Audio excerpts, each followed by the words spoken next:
Story 1. The horrifying fate of the Russian Dyatlov Pass expedition. In January 1959, a group of 10 experienced hikers led by Igor Dyatlov set out for a challenging expedition in the Ural Mountains of Soviet Russia. Their goal was to reach Oter-10, a mountain 10 kilometers north of their starting point.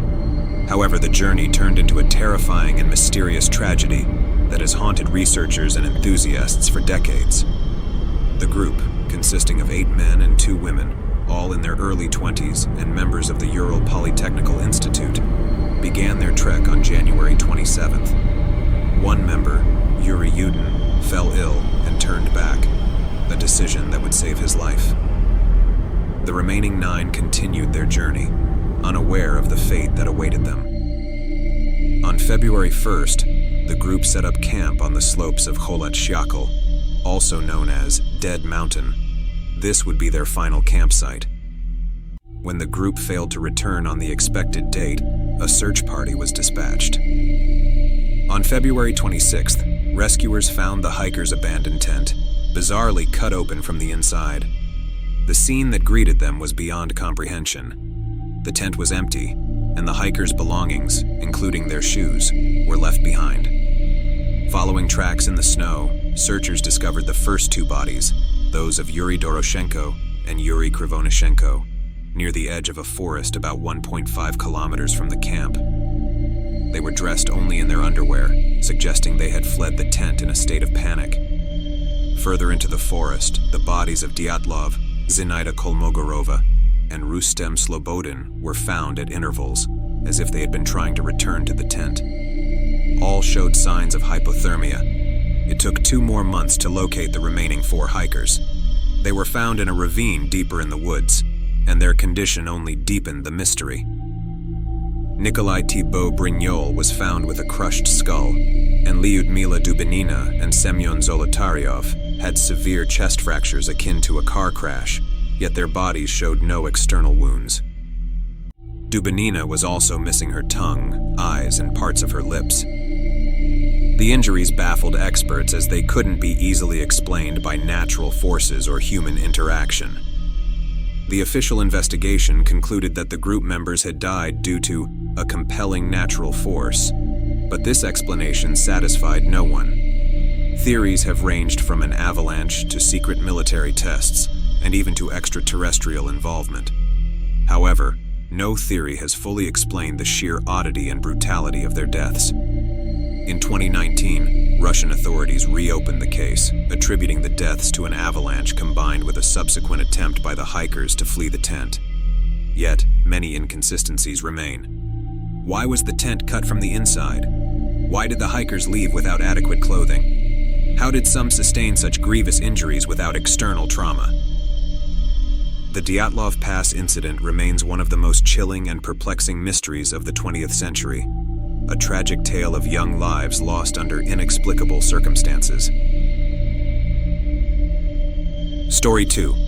The Sinister Crimes of Andrei Chikatilo. Andrei Chikatilo, known as the Butcher of Rostov, was one of the most prolific and brutal serial killers in Soviet history.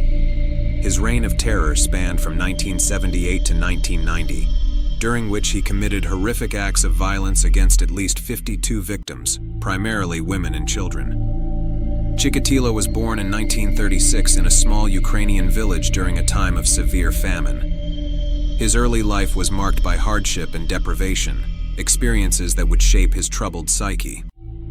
He moved to Rostov-on-Don as an adult, where he led a seemingly ordinary life as a married man with 2 children and a career as a teacher.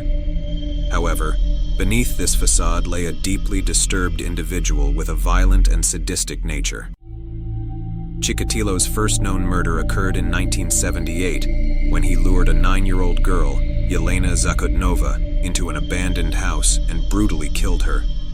Despite leaving behind clear evidence, including blood and semen, the police arrested another man who was subsequently executed for the crime. Over the next several years, Chikatilo continued his killing spree, targeting vulnerable individuals at train stations, bus stops, and parks. He would lure them to secluded areas, where he subjected them to unimaginable brutality, including stabbing, strangulation, and mutilation. His signature method involved slashing his victims repeatedly, often removing body parts as trophies. Chikatilo's ability to evade capture for so long was due in part to the incompetence and inefficiencies of the Soviet police system. The authorities were reluctant to acknowledge the presence of a serial killer, as it conflicted with the state's propaganda of a crime-free society. This allowed Chikatilo to continue his atrocities unchecked for over a decade. The turning point came in 1990, when a new generation of detectives took over the investigation. Utilizing modern forensic techniques and psychological profiling, they managed to identify Chikatilo as the prime suspect. He was arrested in November 1990 after being observed attempting to approach young children at a marketplace. During his interrogation, Chikatilo initially denied the charges, but eventually confessed in chilling detail to 56 murders, describing his uncontrollable urges and the sadistic pleasure he derived from his crimes.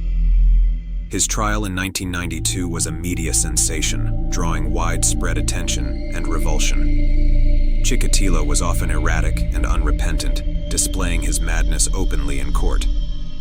On October 15, 1992, Chikatilo was found guilty of 52 murders and sentenced to death. He was executed by a single gunshot to the back of the head in February 1994. The case of Andrei Chikatilo left an indelible mark on the collective consciousness of Russia, highlighting the terrifying depths of human depravity and the systemic failures that allowed such a monster to thrive for so long.